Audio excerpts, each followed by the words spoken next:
Welcome to Evangelicalish, where we discuss the good, the bad, and the ugly of the American evangelical church, deconstruction, faith, and God's love through it all.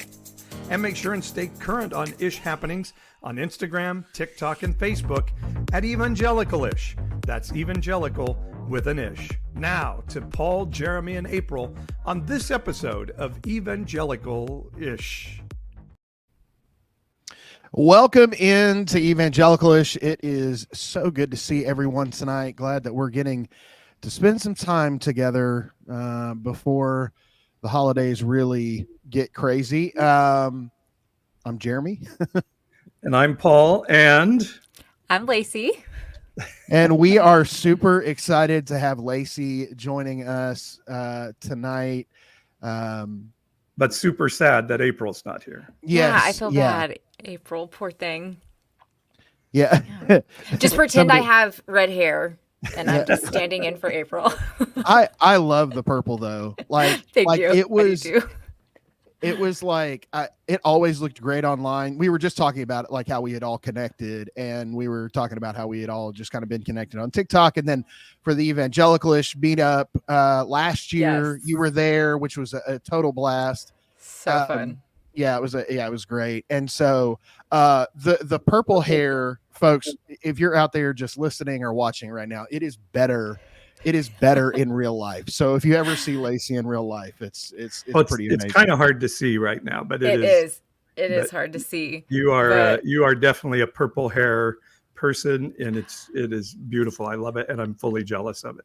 I absolutely love it, and I get the most comments from the boomer generation that are like the biggest compliments, and I'm like, I was not expecting that when I dyed my hair purple, but I get so many compliments from them.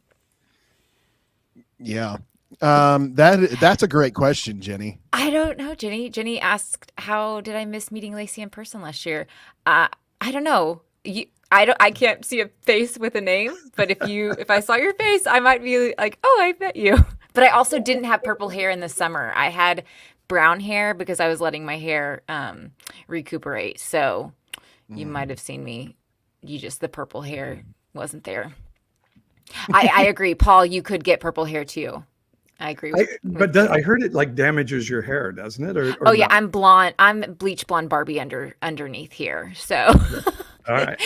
If you do it professionally, though, it does. It's not bad, depending on the hair type. So. Okay.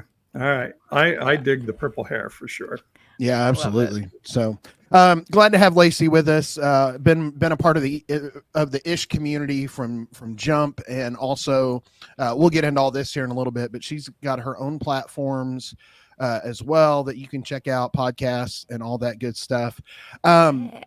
Just a quick reminder: if you haven't already joined the ish community, either on our private Facebook group or on evangelicalish.com, please take a chance to go there.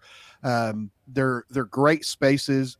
If you're joining on Facebook, do us a favor, answer the couple of questions as you enter the group.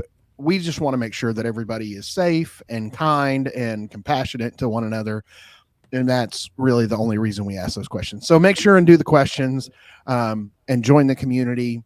Really great conversation, really great back and forth in that space. Super safe space. Excuse me. And I was like drowning for a second. I was like, yeah. Anyway, so join that on Facebook. Follow us on all the socials, just evangelical with the ISH at the end. And then last but never least, you can join the ish community, evangelicalish.com.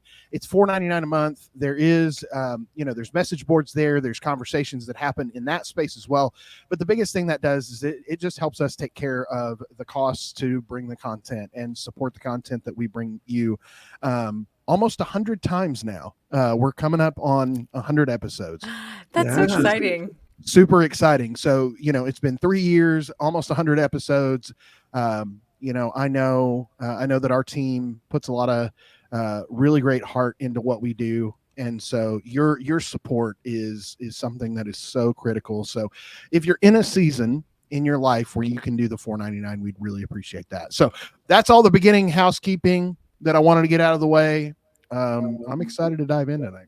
Yeah, and I'm not sure if we mentioned April is under the weather and lost her voice, and so Lacey is filling in today. We're very excited about that, and I have a theme song for tonight's podcast. All right. Ooh.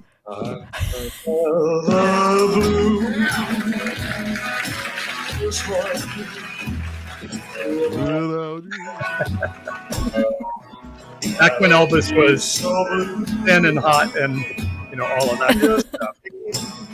But Christmas is a time when people are blue, and I was wondering, as we come into the show tonight, is it even more so in a deconstructing world? Okay, thank you, Elvis. We'll let you go now. Was he ever not thin and hot? Was that a thing?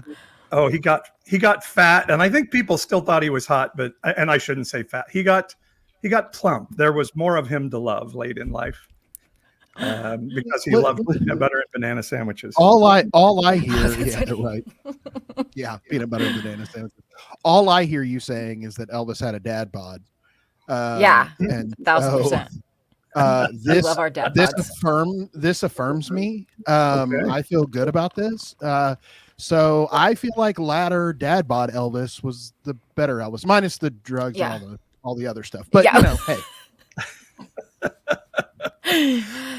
Yeah, no, well, I agree.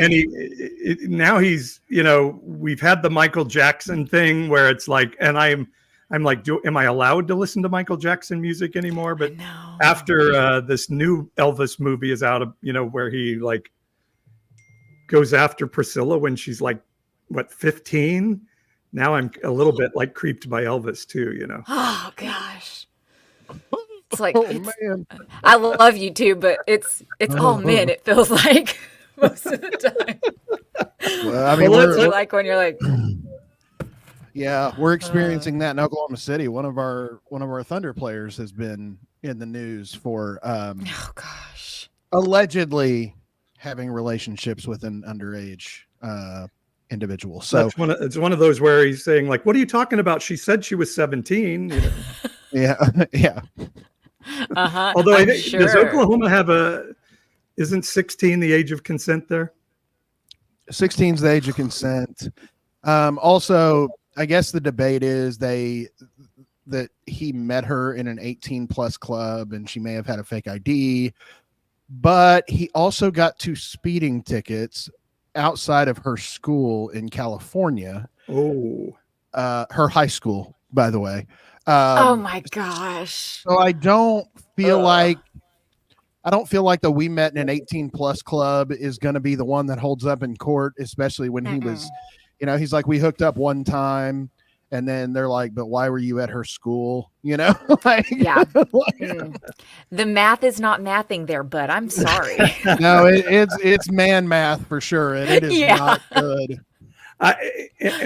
I don't know if it makes any difference. He is a young guy. I mean, this is not like a 35-year-old NBA player. He's a rookie and a newcomer, and he's just a little bit out of high school himself. So that makes it a little bit better, but still not over. Yeah, I think it does. The phrase that a lot of Oklahoma City people have been really harping on is, it's the Romeo and Juliet thing. And I'm like, but is it? But also, like, are we going to use Romeo and Juliet as like what to point to? Because yeah, that wasn't all that great of a story in that was not exactly a healthy relationship, right? And it wasn't a healthy relationship, and also like, we're from Oklahoma. Let's not pretend like you even know what you're talking about. You know what I mean? Right. Right. Same. Yeah. I'm from Tennessee. I'm living in Tennessee, and that's very much the same here. So yeah. It ended so well. They were both Romeo dead. and Juliet ended so well. Agreed. Yeah, Kate says Romeo and Juliet ended so well, and like, so Mary, the mother of Jesus, many say she was maybe 12 when she was taken by the Holy Spirit. But that doesn't make it okay for the rest of us to say, as we have deconstructed, my husband and I always have this saying that like if I'm doing something and I just like get caught off guard or something, I'll be like Mary, Joseph, and baby Jesus or something like that. And Right. my husband, one time I was like, sweet baby Jesus. And then my husband replied with, um, and Mary, the mother that was an actual child, and then walked off. And I was like, I guess you've deconstructed that too. He's like, yep. And Like, yeah. I just to run more of the ideal Christian story, I think there's a pretty strong going thought amongst academia that Mary was not a virgin when Jesus was Yes. born. I have heard Imagine that. Yeah. Yeah. Although there is a discount tire shop that put up a really great billboard for the holidays. It says, "Nothing says love like the gift of rubber." And and, and I'm sorry. They knew what they were doing. somebody, They knew what they were doing. yeah, absolutely. And so a pastor unapologetically tagged that post and said, "Now, how do I fit this into a holiday sermon?" My response was pretty simple. Well, maybe if the Holy Spirit had used rubber, Mary wouldn't have had so much explaining. Oh, snap. That is a go to hell, go directly to hell. Like, Do not pass go. Yes. Well, what was that? What was that thing that somebody commented on April's post one time? In you go. In you go. But man. I mean, I used to always do this as a pastor. I probably took a little bit of silly pleasure in it, of saying, your creche that you love so much at Christmas, it's a total lie. It's a total lie. It's not historical. None of that happened that way. There were no wise men at the manger, and Jesus cried as a baby. That little Lord Jesus, no crying he makes. That's BS. Your creche is. Yeah. Were you guys taught that? Because I was always asked, like, because when you're told you're innately sinful, like you're born a sinner, I was like, but you're a baby, like you're innocent. Like, how can you be born a sinner? I was told that when you come out of the womb, your first thing is to cry, but you have no reason to cry. And so since you have no reason to cry and you're crying, you're immediately sinning. That's crazy. Right? Somebody in the comments, was I the only one that was taught that, or did somebody else get taught that? I was just taught really poor theology where they were like, that was all true, right? Like original sin was absolutely the doctrine in the churches that I grew up in. But there was this whole like game that they played to make sure that they weren't like sending kids to hell. And it was like, they kept using this phrase. They thought it sounded smart. The age of accountability. Yes. Right? Yes. I was taught that too. Yes. Yeah. So, which is not in the Bible. You're sinful. You're sinful. No, it's nowhere in the Bible. You're sinful, but you're not really accountable to that sin until like a very unspecified, very vague, undisclosed certain spot. And I think for most people, that was probably 6 or 7 when they were manipulated into the baptismal waters in my community. So, yeah. Well, and people use the Psalm, "In sin was I conceived." So, like, you're a sinner in the womb, and I've hit so many Christians on that. Like, you say you have to make Jesus Christ your personal Lord and Savior to go to heaven. If a baby dies in childbirth, does that baby then go to hell because of original sin? And they're like, no, age of accountability. Wait, you said, where did you pull that from? Born a sinner. And yeah, absolutely. And where is the divine drawing that line? Well, it's different. It's different for everyone. We're all different. But by the way, who's had a worse day than a newborn? Maybe the mom.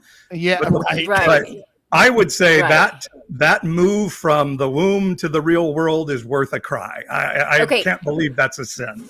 If they're being born vaginally, the brain, the bones in the brain literally compress and overlap each other. So like they just had their brain squished in. So like I don't know what that felt like because I don't remember, but I can't imagine that feeling amazing coming out. So I think No. that's a reason to cry. Dennis was asking about the Christmas story. So the virgin birth, and I've always noted this. It's only in 2 of the Gospels. It's not in all 4, Right. and it's mentioned nowhere else in the rest of the Bible. And by the way, that Isaiah passage that talks about a virgin will have a child is talking about a specific young woman who is a unmarried woman when the prophecy happens, but was actually married when her son Emmanuel was born. That was a sign to the king.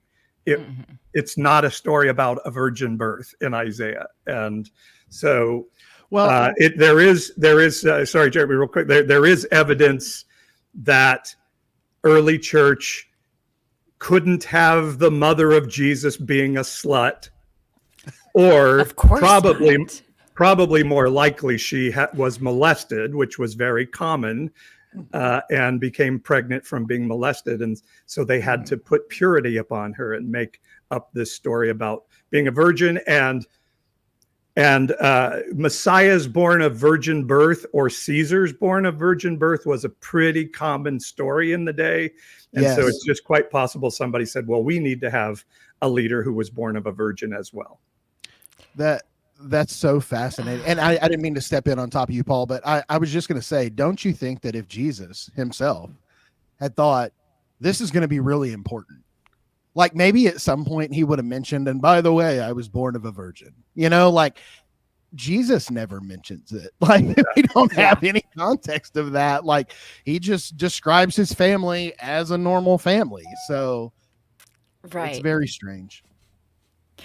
I am curious, why is the virgin part so important though? Because like, is there opinion that like the sex act was so sinful, even if it was within, like, let's just pretend that it was a married couple, and that like, I don't get why it would, the virgin part was so perfect. The cleanliness and immaculateness of the child and the miracle of it. Right. So that's in concept, like in conception, in concept.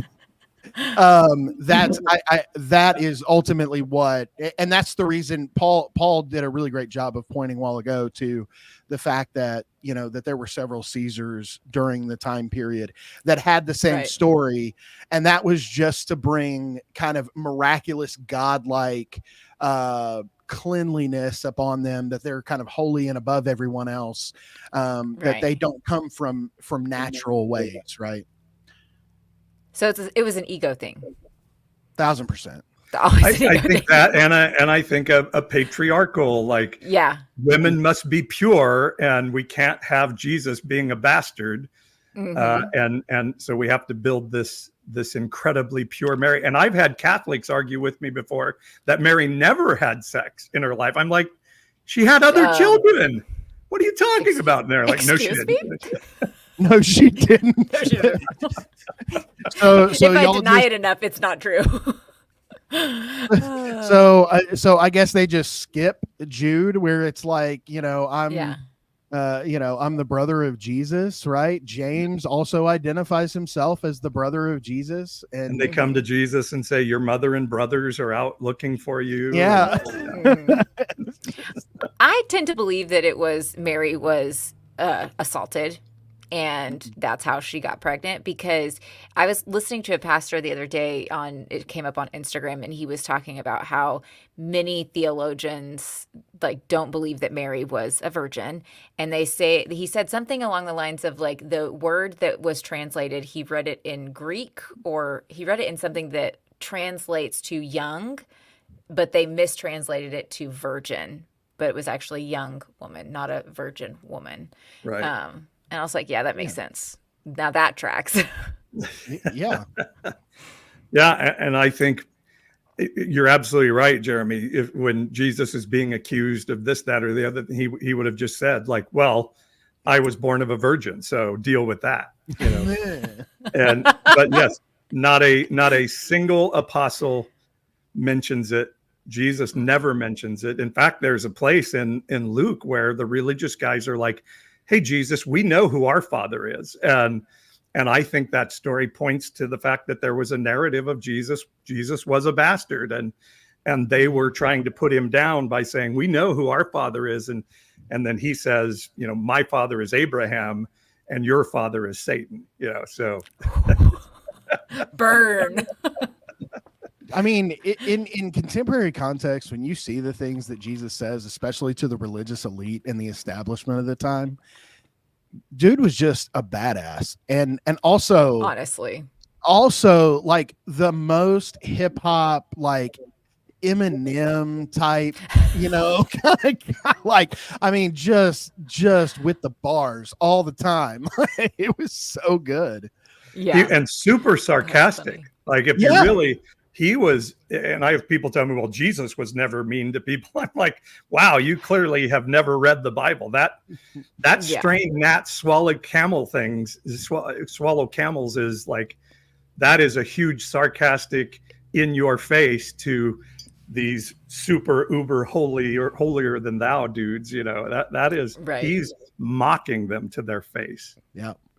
All right, let's get into Christmas. And Lacey, I know you've, and we'll talk about your podcast in a second, but you've delved into the space of emotional health. You've been deconstructing even out of a cult as you tell your story. And talk a little bit about dealing with the holidays and Christmas in deconstruction. What do you still celebrate? What do you not? What's it been like for you to hit the holidays in deconstruction? Deconstruction at the beginning, and the majority of my deconstruction specifically, we lived in a place, and it was like really amongst the beginning times of COVID in the first year or two of it. And so we lived in a state that was away from any family. And so we were able to celebrate the holidays how we wanted.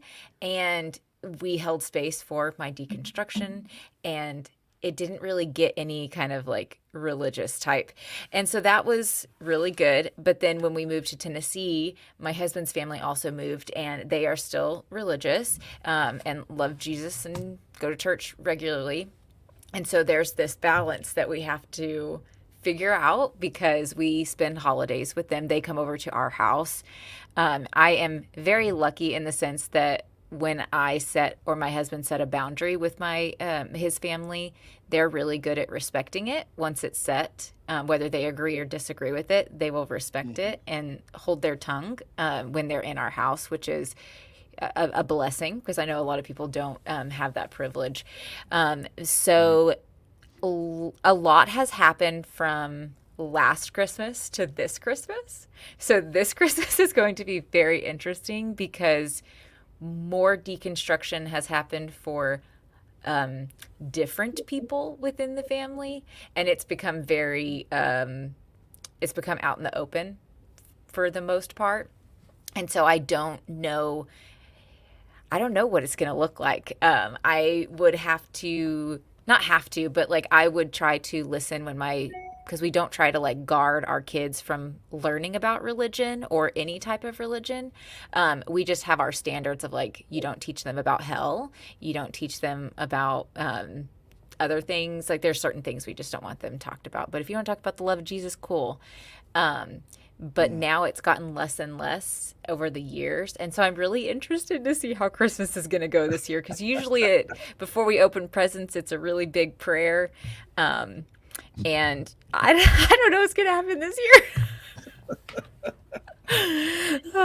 I'm usually just sitting there like, okay, do your thing. Because I don't mind if they do, if they want to say their prayer, that's fine. I try to respect where they're at and their religious beliefs, and let them have their space. And I just sit there awkwardly.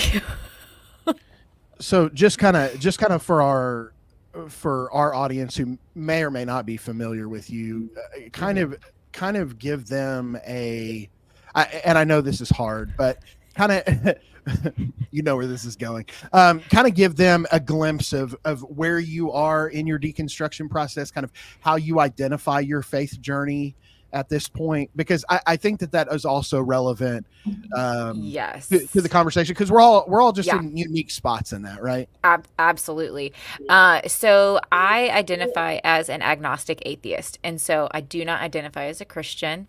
There are certain things of the Christian faith that I still hold really near and dear to my heart because that was my home for so long.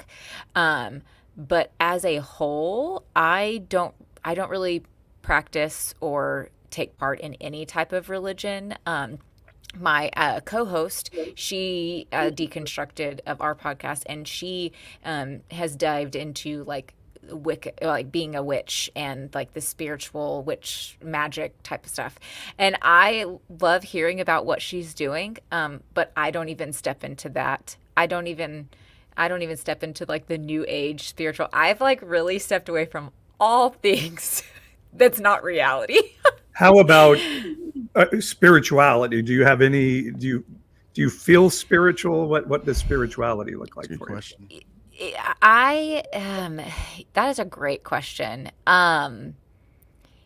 Most of what like spiritual things that I feel, I get a little selfish with it, and I feel I give myself credit for it. Like when there is something that's going on or I'm feeling something, I usually turn back and look at like, wow, look at how much you did, or look how you've gotten here. And I give myself credit for the things that I've done, or how far I've gotten. But there are certain things or times or stories in my life that I feel are bigger than like a coincidence. And so Sure. I really can't get away from the reality that like that physically happened. I saw that happened, and I don't know how to explain that when I don't believe, not that I don't believe in God, but that I don't know if God's there. And so I kind of tend to lean towards the universe. Like the universe came together and that happened in that moment, and that was beautiful. Um, yeah. I don't know if that answered your question. Yeah, no, absolutely. No, I mean, I don't. So I think the beauty of it, right, especially in the deconstruction space or walking out faith away from evangelicalism and cultish things, is that Mhm. is there is no wrong answer, and Yeah. that's the beauty of it, is that we can say I don't know, or we can say I don't understand this, or I'm not sure where this fits inside Yeah. the narrative, because there's not a narrative. Like it's not. Yeah. There's no longer this political affiliation to like Right. everything that happens to me has to fit in this box. Mm-hmm. Yeah. Yeah. And there's so much freedom in it that I really enjoy. I'm not on a journey to search out something. I have become very comfortable living in the gray when it comes to spirituality. I feel like that's a lot of audacity for people to be like, I have it figured out and I have the truth of the entire universe of all creation. And having that freedom of, I don't know, and being able to sit in that has given me the opportunity to, when other religions get brought up, taking a moment to learn or listen to somebody else that believes in something different. And even within our podcast, we cover cases that are all across the board, different religions. And so we get to learn a little bit about different religions across the world. And I find so much beauty in what they're doing and some of the beliefs that they have. Yes. And I'm able to see that when I was in Christianity, all of that was demonized. And I was taught to fear that, when in reality, it's just as beautiful, if not sometimes more beautiful than the stuff that I was forced to believe. Absolutely. We went to New Jersey over the last few days. I just got home a day ago, and I caught myself, because I used to always, as we were going on a trip, like pray over our house to be protected. Yes. And Mhm. all of a sudden I caught myself doing that, and then I'm like, wait a second, who am I asking to protect our house here? And Right. so I kind of did that same thing, like, okay, universe, like, don't let our house get broken into while we're gone. Yeah. Right. But it was such a security blanket for so long, right? Yeah. Yeah. Well, what about you, Paul? Like, what is Christmas like for you? I mean, obviously, it's significantly changed since your deconstruction, and certainly from the time when you were an evangelical pastor. Your traditions have probably greatly changed, but just a little, just yeah, tiny bit. no candlelight Christmas Eve service for you this year. No, I will not be going to a candlelight Christmas Eve service. And we used to do the 4 Sundays of Advent when I was pastoring, and I think all of that is great. In a little bit, like when I learned Christmas is actually a pagan holiday, and almost all of the symbols are pagan symbols that we absconded for ourselves. Yeah. I was already, like people, the Christmas tree represents eternal life in Jesus. No, it doesn't. It represents fertility, and some of that stuff, and we give gifts. Fertility in Jesus. Duh.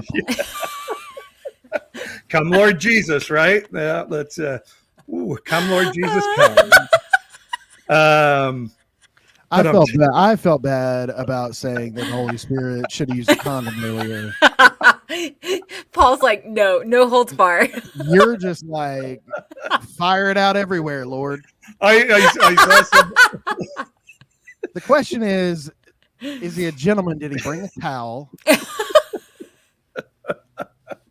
That's what we really need to know. That's the only thing that matters, I think.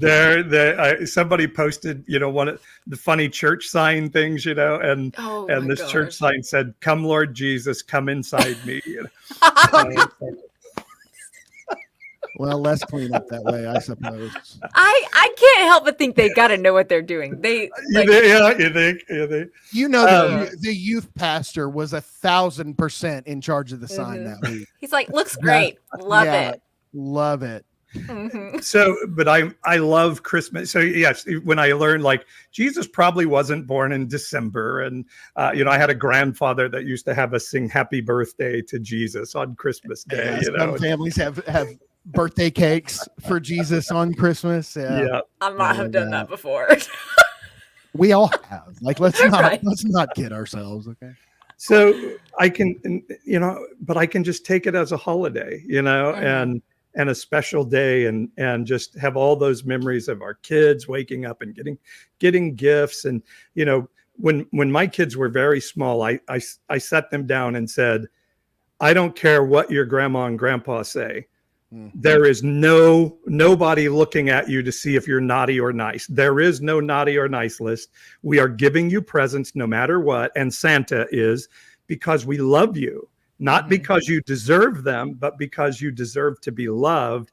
And it is our joy to give you gifts. So every time, my in-laws would say, Santa's watching, they would look at me and we would wink at each other and no, he's not, No, he's not. So I just love the holiday, and it doesn't really need to have some extraordinary supernatural backing to it to be a special time.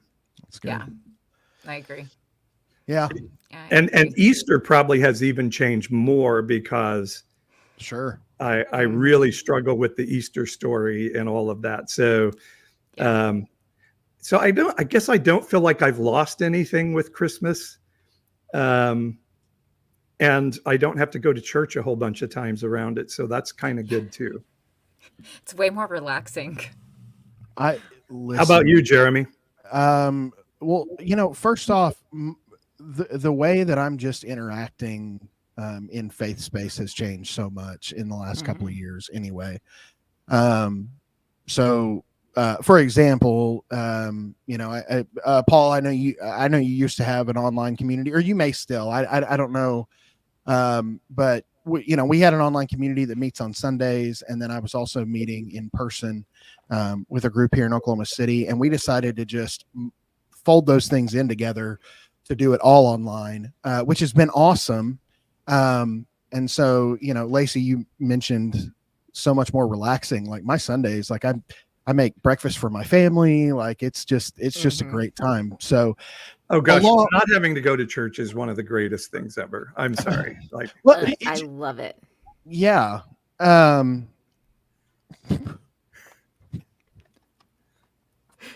My oldest child just came in and passed me this note. What does it say? I can't read it. Carter lost a tooth and needs the tooth fairy for real. For real. That's hilarious. Now the virgin Oh, birth, my I don't believe in anymore, but the tooth fairy, hell yeah, Hells yeah. yeah. Yep. I messed up something serious the other day. Did I share this on the podcast before about how I was sitting with my wife and we were talking about like our middle daughter lost a tooth, and I was like, yeah, I think I've got some ones, I'll do it. My oldest daughter looks at me and goes, "You're the tooth fairy?" Oh no, you ruined it. And I was like, Oh, I am the tooth fairy. It is I. am. It is I, my child. And didn't she say like, how do you get to all the other houses or something like that? Or like, Yeah. No. And I thought I had just completely destroyed it. And she was like, "Dad, do you ever sleep?" And I was like, "Well, not really." No. But that's a she's whole like, nother cool, story. my dad's the tooth fairy. That's Yeah. awesome. You should see when my wings come out. Yeah, that's right. My tutu is dope. I mean, my tutu is. You think The Rock pulled off that outfit? Just wait till Dad puts it on. Yeah, that's right. That's right. This dad bod. These colors don't run. What's the going rate for the tooth fairy these days in Oklahoma? Yeah, well, Is it a dollar? In Oklahoma, that's really good. We are at $1 a tooth. That's what right we do. now. Is $1 a tooth. Yeah. Yeah. Wow, you guys got In this economy, everything's been jacking up. You can't buy nothing unless it's $1. So my kids get $1. Even the Dollar Tree is now $1.25 tree. I know. I was So- like, you suck. I'm like, this is not Although fair. gas has got, we have, of course, we have California prices for gas, and it's $3.99 now in my neighborhood. I haven't seen gas under $4 in years. My favorite thing. That's awful. Yeah. My favorite thing is in Oklahoma when the gas prices were going up and President Biden had taken office, a bunch of people started posting stickers on the gas pumps that were like, I did this or something. Now they're still posted there. Our gas is like $2.25. Yeah. I was gonna say ours is pretty cheap. It's like in the $2 range. I can't remember what it is. I think I paid like $2.54 the last time I was at the pump. Yeah, I want to say, hey, right wingers, did Joe Biden do this? Yeah. Well, they clearly say he does. So. Yeah, but no, they would take this credit for Trump because technically Trump is still their president and he's still in office. We just don't know it. So, boy, Lacey, we're not sure tracking with inflation. See, John, $5 a tooth. We were a $5 a tooth household. The tooth fairy took care of our kids. Yeah, $5. Some of my kids lose multiple at a time. Now, as the tooth fairy, I understand that the prices are a little bit different. That's true. Where you're at, Yeah, this is true. That's so. true. I have to understand regional economics to be a good tooth fairy, and I do that. Yeah. So. And I don't know if I've mentioned this before. We used to watch Polar Express, with Tom Hanks, the Christmas movie, and there's a song where they sing, the poor kid sings that Santa doesn't come to my part of town, and my son was always like, why does Santa not go to the poor kid's house? Like, why would Santa not go there? And he was so upset, like with Santa, to not go to the poor kid's house, and it was really hard to explain why. Yeah. Okay. So you guys both taught your kids about like Santa and the Tooth Fairy and the Easter Bunny, and so I'm assuming they all believed in all of those mythical creatures, things. Yeah. So that was something we did not teach our kids. And it is one of my biggest regrets, because my husband grew up with we are not going to lie to you. We are, we're Christians. We don't lie. And so we did not, my kids didn't believe in the Tooth Fairy, in Santa, in any of it. And as we've deconstructed, my kids know that it's not real, but they want to believe in it. And so they just pretend. And I think it's the cutest thing to watch them be able to live that out, even though it's not technically what other kids do. They asked me this year if they could do Elf on the Shelf. Do you guys do that? That was a little after our time for our kids. We started last year just for fun. Yeah. For fun. So my kids asked to do it this year, and because I'm cheap, I was like, I don't want to go buy an elf, and so we have these miniature skeletons from Halloween, and their names are Bonnie and Clyde. And so we don't do Yeah, they Elf on a are. Shelf. We take Bonnie and Clyde for a ride, and so they get up to like all this mischief in our house each night. It's the funnest thing, and they don't feel like they're getting like the elf's watching. They don't have that belief. They just are like, oh, I want to see what the skeletons do in the morning. On It's on only an entirely unrelated note, I have a new single out called Bonnie and Clyde. Go download it on iTunes today. shut up. Anyway, That's funny. Well done. Well done. yeah, yeah. So that is fantastic. So you were, Jeremy, you were telling us Yeah. what Christmas is like for you now. Yes, yeah. yes. So I love. First off, kind of exiting that space has given us permission amongst ourselves, talking about my spouse and I, to have better boundaries, right? Like, Yeah. yeah, to have better boundaries. And so we spend a couple hours here, a couple hours there. Like, it's, hey, and we say things like, let's just do gifts for the kids. Like, let's not, make this a whole hullabaloo and, adults walking around grumpy because they didn't get what they wanted from Uncle so-and-so, or whatever. Like, just cut all that garbage out. Like, let's not do any of that. And so I think it's just given us freedom and just personal permission to have those boundaries. And the beauty of it is that, I am home, which is great. Yeah. The biggest problem, and Paul can attest, and Lacey, I'm sure as well, because you were very involved. Christmas time is stressful AF if you Oh my are gosh. a volunteer or church staff member, because you were just working like a dog constantly. And so just all the things you had to prepare for, the Advents, the candlelight services, the Christmas Day services, and just all of the things that come with that. And, Christmas parties and staff parties and just all this extra stuff. And it was just, at the end of the day, it was just time away from my family is all it was. I don't look back and miss any of that. And so, I think those are the biggest ways that we've changed. I don't think our in-home Christmas celebration has ever been, even when we were like in the throes of it, like it's never been hyper religious. Like we never sat around and read the Christmas story or, any of these weird like prayer things or like, so the logistics of our actual celebration haven't changed a lot, but the things around it have, and it has just made it so much more of a peaceful and enjoyable time for our family, which is great. So when Christmas landed on a Sunday, as a pastor, that was a nightmare to deal with. I bet. And here's another thing that I expect was part of your experience, Jeremy, is December is by far the biggest giving month of the year. You have to hit your budget in December. And so you're constantly doing hey, last chance to get your tax deductions in, because you have to hit that budget in December. And that nightmare. And that was the time of year when you were like glad handing the big check writers and, going out to dinner with them and, hey, the church really needs, to be here and here. And we would love your support. And, we know that God has just, blessed you and we want you to bless our community, just all of these things.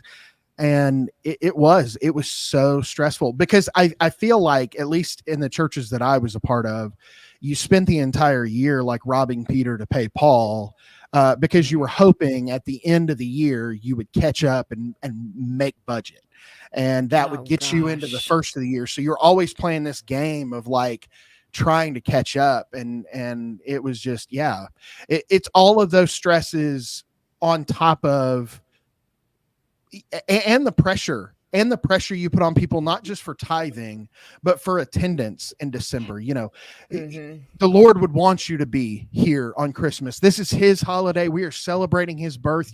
When Christmas or Christmas Eve falls on a Sunday or a Wednesday or whatever the case is, like having this whole like push to make sure people are putting butts in seats.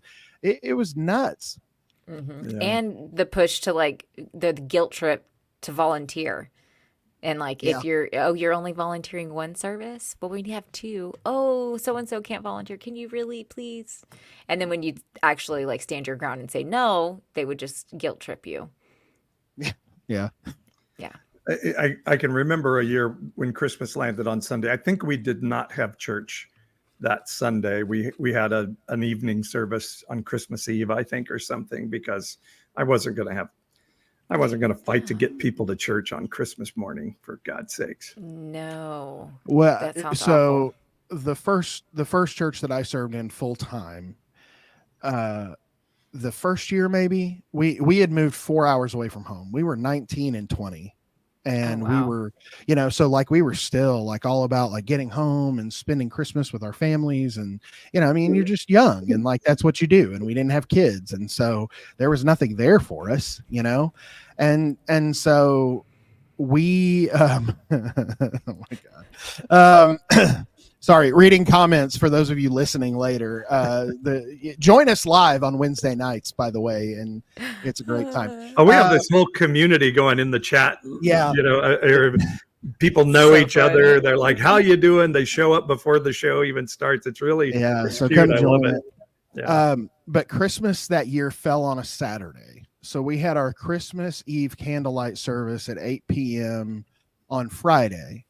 They would not let me take off for that Friday. Had to be there. It was absolutely imperative, requirement for all staff. And Sunday was requirement for all staff. No one's going to miss it or whatever.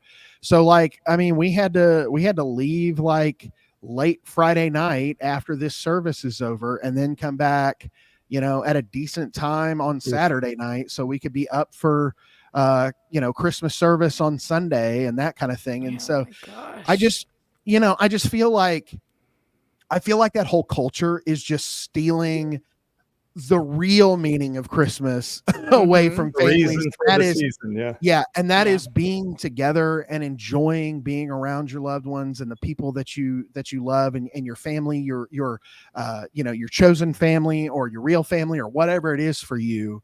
But being around those people and so churches need to stop that. It's horrible.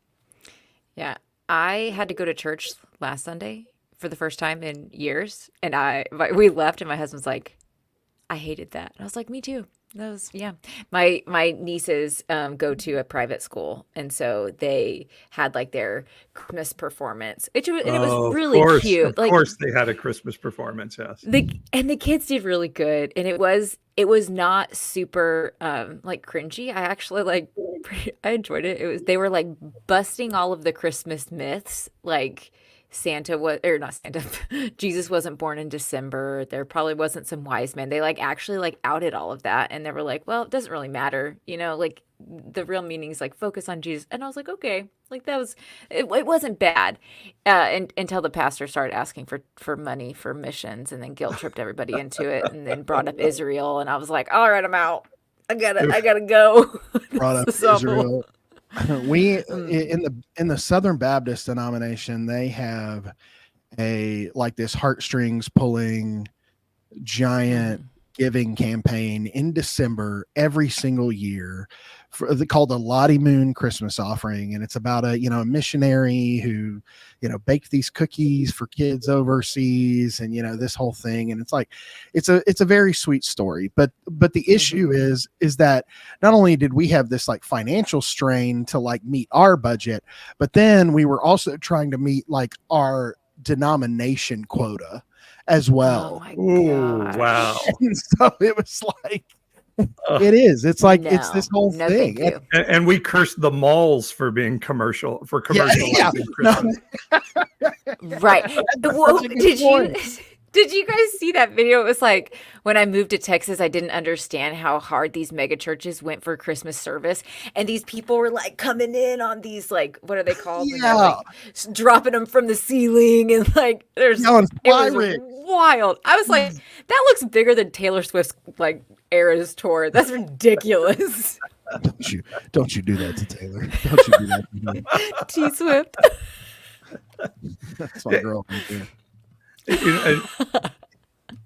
So to get really bad on the Christmas story, by the way, I just had this thought today of, God, we applaud for killing all the firstborn in Egypt, but Herod is bad because he kills babies in Bethlehem. Mm-hmm. Why is that? Mm-hmm. Because that is what we call evangelical math. Yes. Yeah.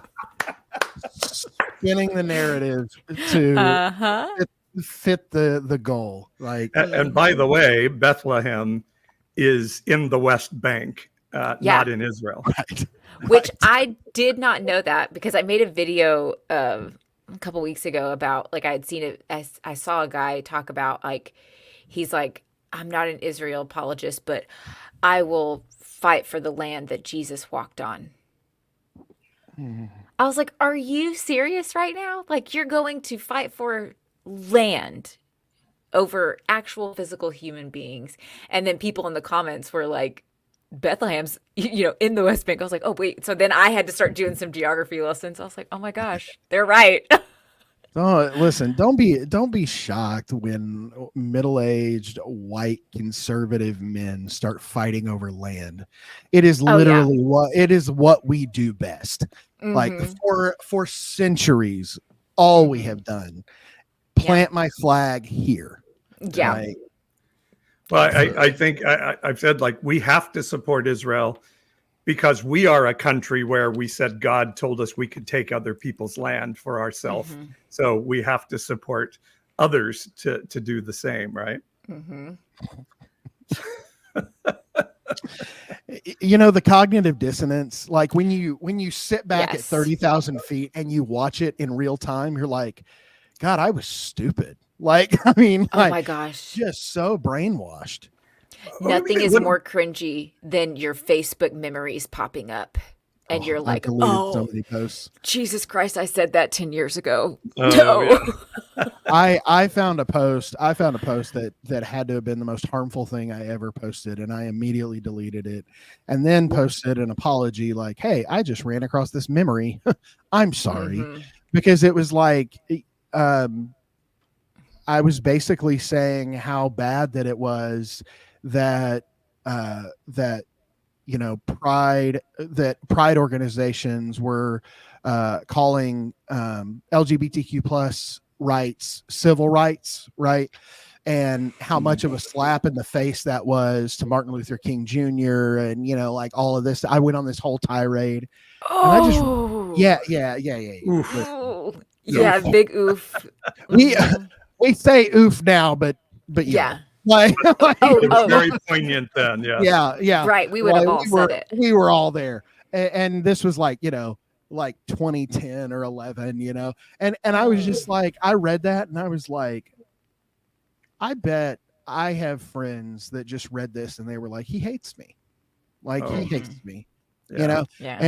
And so, I've since I have since my deconstruction launched a pretty awesome apology tour. So you never know, your stop might be next, but it's just sad. Like some of the things that we said, but stepping back and looking at it from this perspective, it's like, golly, like it just doesn't even make sense. The things that we were spouting in those seasons. Well, and you talk about that dissonance in this time of year, let there be peace on earth. His name will be called Prince of Peace. And then we're like, yes, war in Israel. That means Jesus is coming. Come on. Yes. Mm-hmm. Yeah. And that's what the pastor on Sunday was like, trying to get people to tithe, right? And he was like, we really want to give this big gift to the missions. And when you are giving your tithe and your money and your offerings to the missions, you are fulfilling the Bible's prophecy of like bringing God's word to all the people in the land. And the Bible says that when all the people hear it, Jesus will return. So by you giving, you are ushering in the second coming of Jesus. And then he like brought up Israel, and he was like, people are dying, and I stopped listening. Jesus is coming soon, and boy is he pissed. Yeah, riding in on a white horse with his AK-47s. Yeah. Blood flowing to the bridle. We can't wait. That'll be so amazing. I think I may have said this on this podcast already, but I did hear a Palestinian a Palestinian Christian being interviewed on a Christian podcast. And the podcaster, the American Christian podcaster, says to this Palestinian Christian, like, some people may not even know that there are Palestinian Christians because we equate them all with Islam. And the guy says, with all due respect, if it wasn't for Palestinian Christians, you wouldn't be a Christian. White Euro people would have never heard about Jesus if it wasn't for Palestinian Christians. And it's right. Oof, that is so true. Yeah. I'm glad he said that. Like, that's good. Yeah. And we don't even give any credence to that at all. So I want to play a little something for all of you who may not know what April, we miss you, what Lacey does. And she gave us a little video here to give us a taste of it. So let's check this out. I'm Lacey. And I'm Lola. And if you're deconstructing, deconstructed, deconverted, dealing with religious trauma, or love true crime, hell, maybe it's all of the above, then you need to subscribe to Deadly Faith. On this podcast, we explore the world where religion and crime collide. Maybe someone takes their religious beliefs a tad too far. Maybe someone is hiding their evil behind their man or woman of God persona. Maybe they started a cult, committed murder, or even believe that they are the second coming of Jesus Christ himself. Now, this isn't a world full of sunshine and rainbows, but it's a world that needs to be explored. So get ready for some deep dives, hard truths, and even some comedic relief as we tell these heartbreaking true crime stories. Wow. Yes. That's exciting. So you've taken true crime into the deconstruction world. Yeah, well, and it's just, there's so many religiously related true crime stories. And It is, to me, they're so fascinating to peel back the layers. And we cover so many different ones, like cult leaders and like cult leaders that commit murder. And those are kind of a little bit more easier to understand. But Lola and I both are deconstructed people. We grew up in very high control religious environments.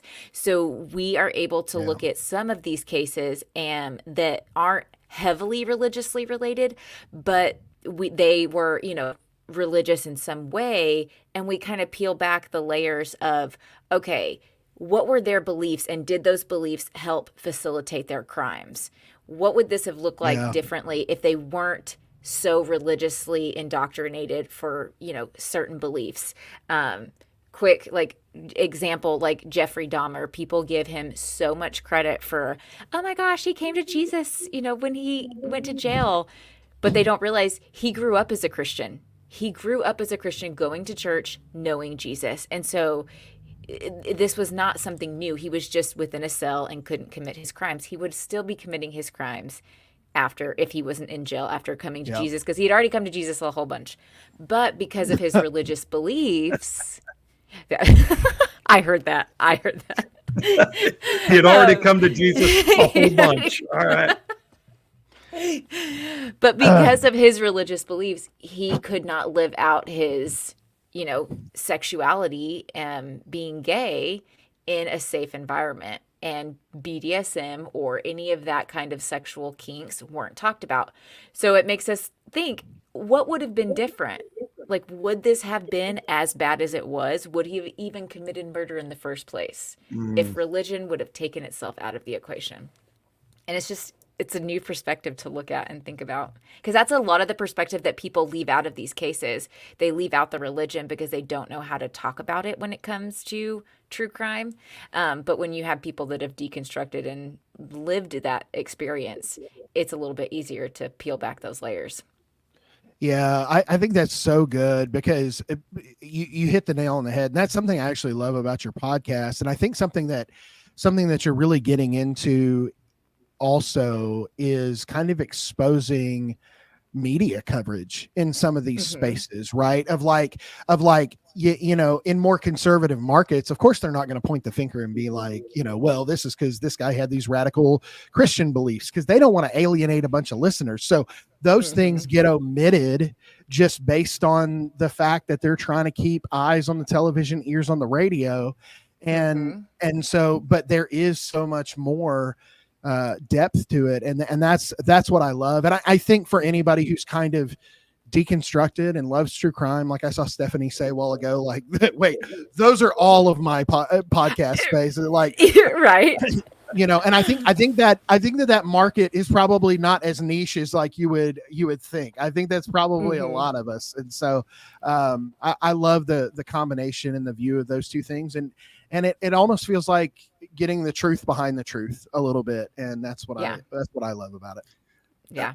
And I love how you put that all together, because, we have this story now of the co-founder of Moms for Liberty, that book banning, homophobic, anti-sex, sexually repressed group. We find out that the co-founder of that has been in a throuple with another woman and her husband for years now. And her husband, ironically named Christian, is now being accused of sexual assault of the third member of their throuple. And, it's one of those things when I hear about that, and I don't want to make any mockery about SA at all. No. But when I heard that Bridget Ziegler was admitting that she was in a throuple, I'm like, of course she is. You are, exactly. The most homophobic, most anti-sex people, you can almost guarantee they're doing something that they have to keep secret. And Jerry Falwell Jr. and his wife, Jerry's sitting and watching his wife get stooped by a young guy. This is what happens when you force people to suppress. Yes, you're right. It's true. It's true. It's still funny. And being a cock for his wife, I did not know where that was going when you got about the first syllable of that word out. I was like, I have a lot of understanding. Listen, I work in public education. Okay. I know all the euphemisms for the hanky panky. Like, I get it. I did not see shut coming. I rarely get caught off guard in those moments, and you got me. I believe that is a Blazing Saddles reference there, by the way. Oh my God. That movie would be so canceled these days.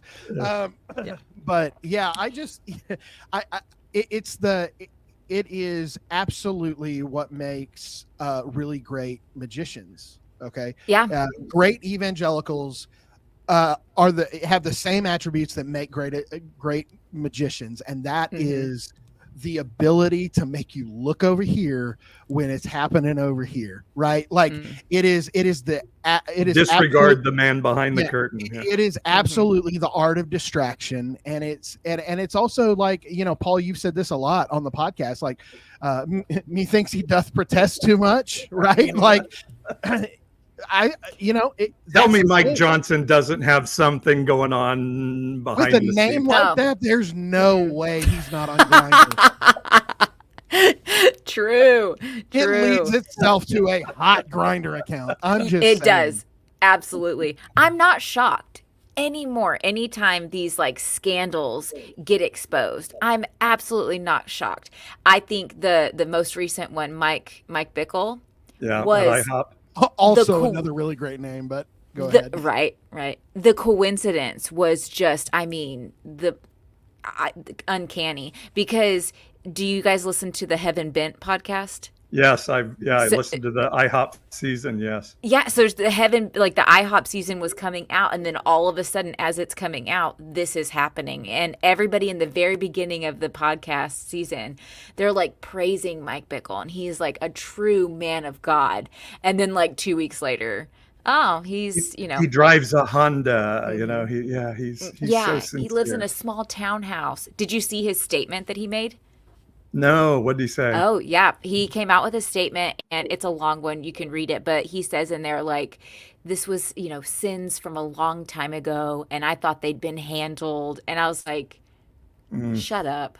Just shut your damn face. And they're all of these people, they are their own self-fulfilling prophecies because they try to hide these scandals and sweep them under the rug so that it doesn't hurt their name or their reputation.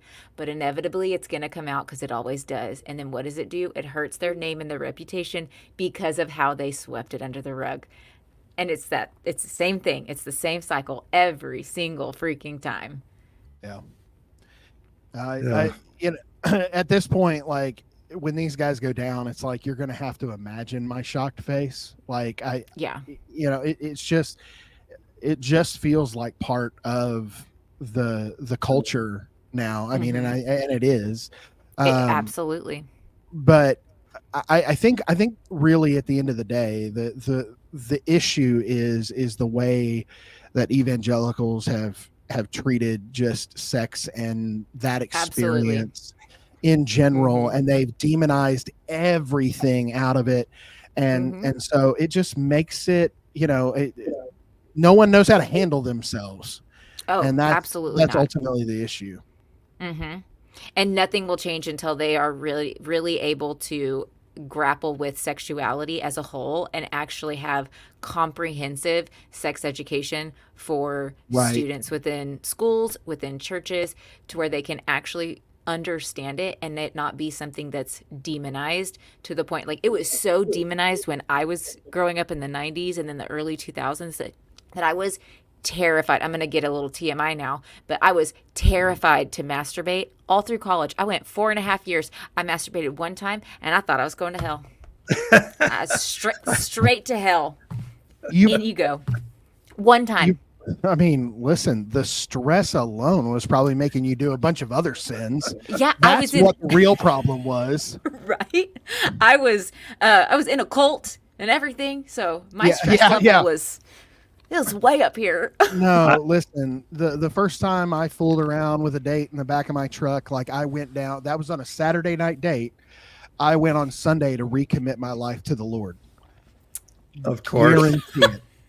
Went Amen, down brother. sobbing in tears because I thought I had lost my salvation. They had to assure me that I hadn't lost my salvation. Yeah.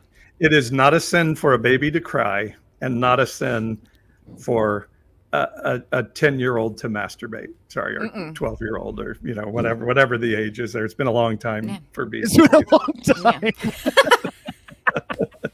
So, yes, we are sexual beings, and we need to acknowledge that fact in the evangelical world, or else this shit's going to keep happening. By the way, I just looked.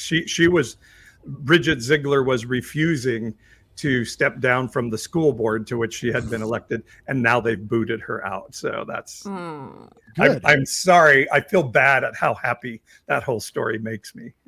I don't feel bad. It makes me delighted. And I don't feel bad one iota at all. I relish in it.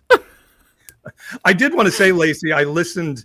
I haven't had a chance to listen to a whole lot of your podcast because I'm not necessarily a true crime guy. And they're very long and they can get gory. So like if it's not your thing, it's not your thing. No. But no I did problem. and I shouldn't say that because I loved the one I listened to of the serial killer in Texas who the pastor testified on his behalf, and they protected him and let him continue to kill people and molest women. And he confessed to the crime.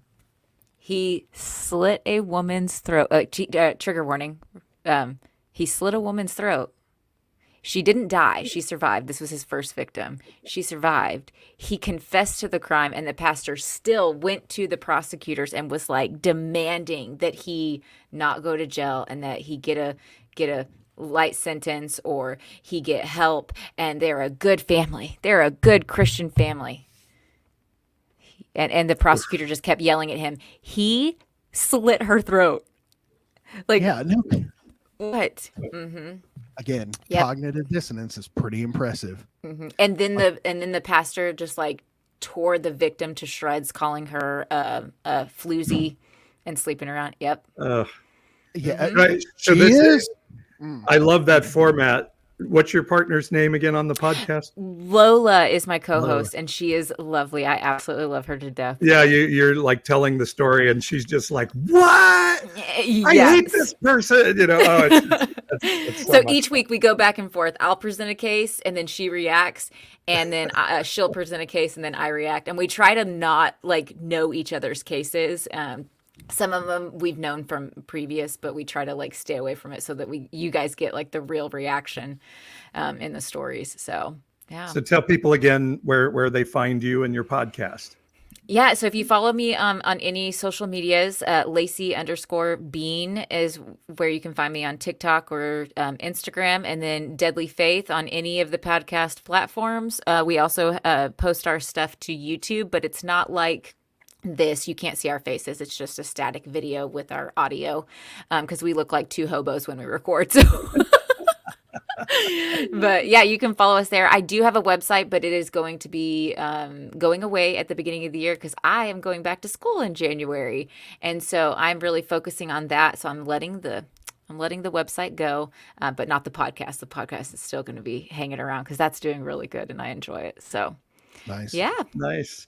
So let's finish with this. Last week, April and I nearly came to blows because I played a Christmas song and she didn't like it, and it's this song. Last Christmas, My heart, the very next day, you gave it away.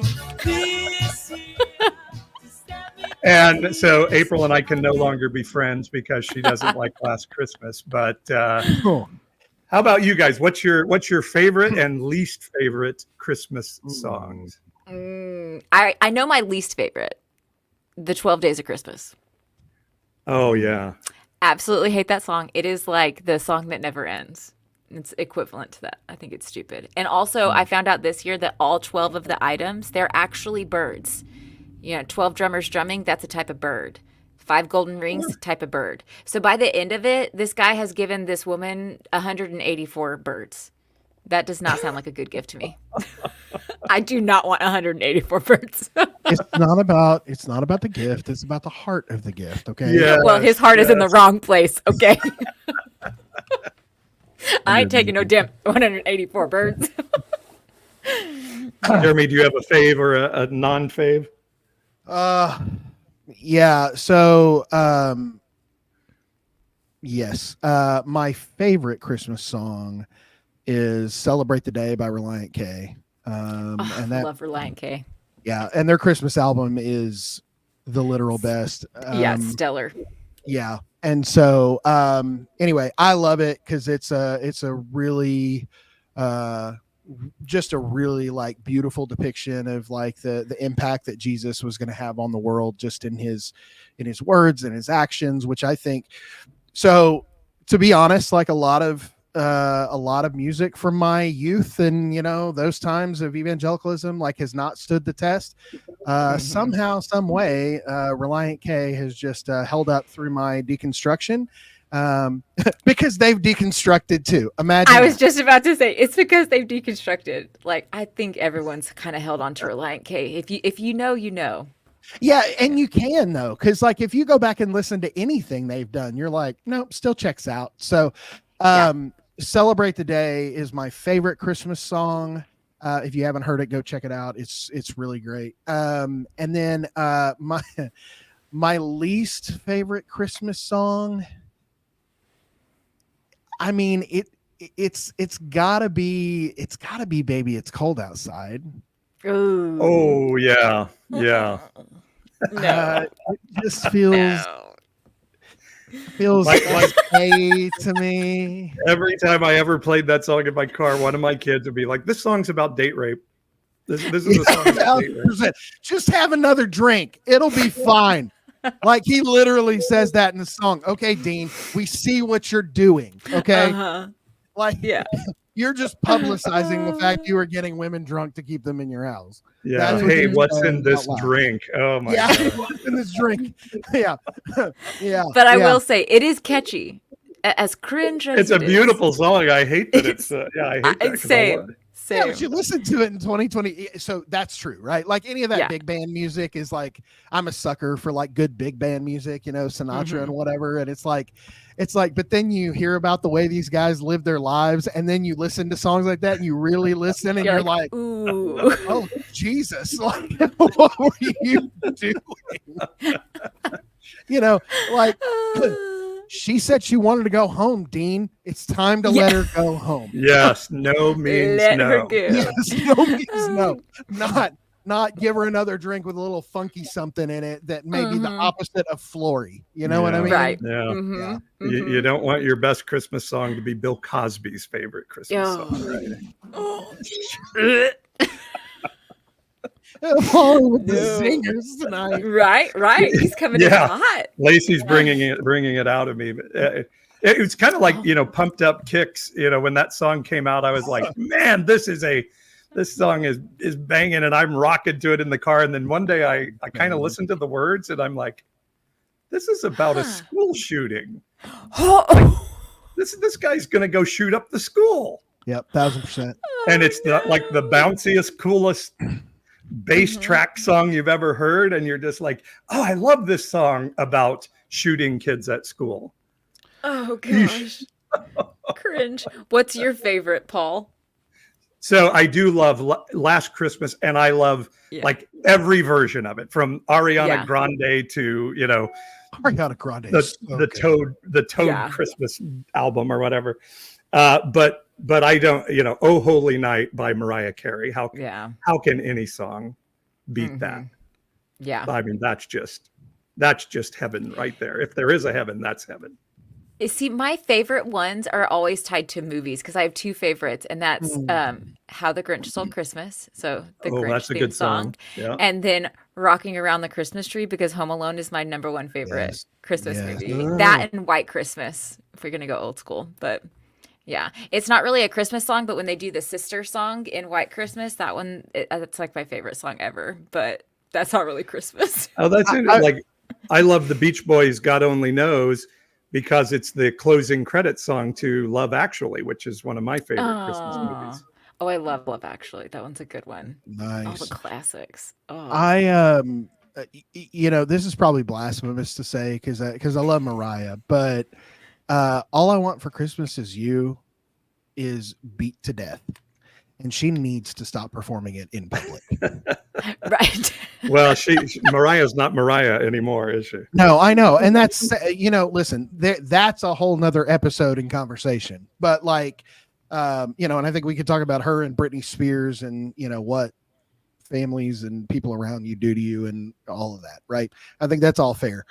So I don't say it by any knock on Mariah, and contrary to popular belief, she hit those notes in the studio, and for the first several years it was out. Like she is her when it comes to that. But like, it is so overplayed at this point, and I feel like it's just, I don't know, it just gets played too much. I think it does. It does.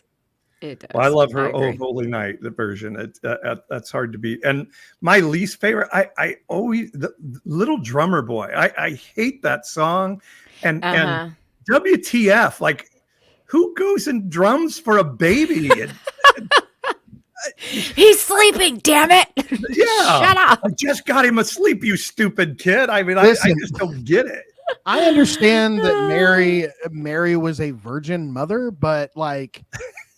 Even she probably would have had the awareness to be like, can you stop? Can you just shut your damn drum up? Yeah, that's right. I've heard enough. And by the way, John Cox says in the comments, my favorite Merry Christmas from the Family Song by Robert Earl Keen. This was a song that April played for us last week. That was emotional manipulation beyond belief. Like, the police comes and says the bus has crashed and Dad was on the bus, and then Dad walks in the door and says, I missed my bus. I'm still, it's horrible. Can I change? No, absolutely not. Speaking of emotional manipulation, can I change my last one, my least favorite Christmas song? Sure. I take it back. I mean, Baby, It's Cold Outside. It's bad. It's bad.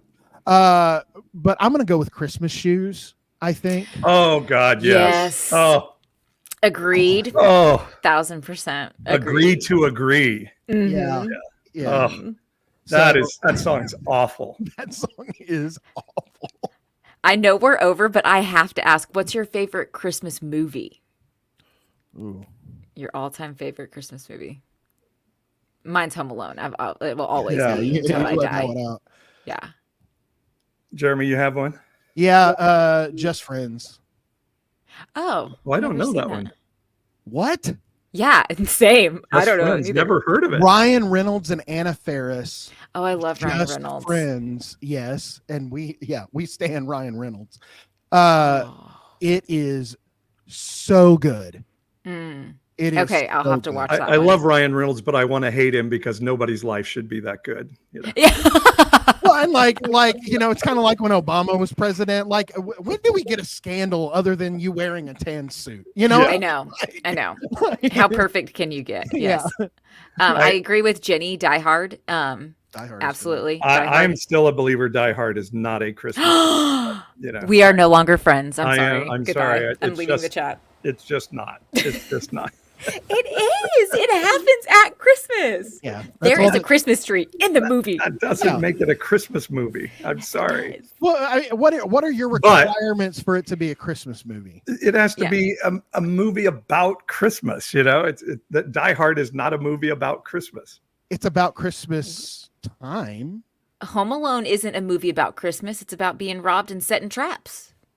But it's just at Christmas time. Well, they're taking a Christmas trip. I mean, I get it, and even They like could have taken that trip in July. like Also, It's a Wonderful Life was not made as a Christmas movie and didn't come out at Christmas time when it was originally made. So I get it. You have your point there, but go ahead, Jeremy. Well, I was just going to ask, what does Kevin McAllister's dad do for a living that he's able to take everyone to France and get? He launders money. I will die on that hill. He launders money. Did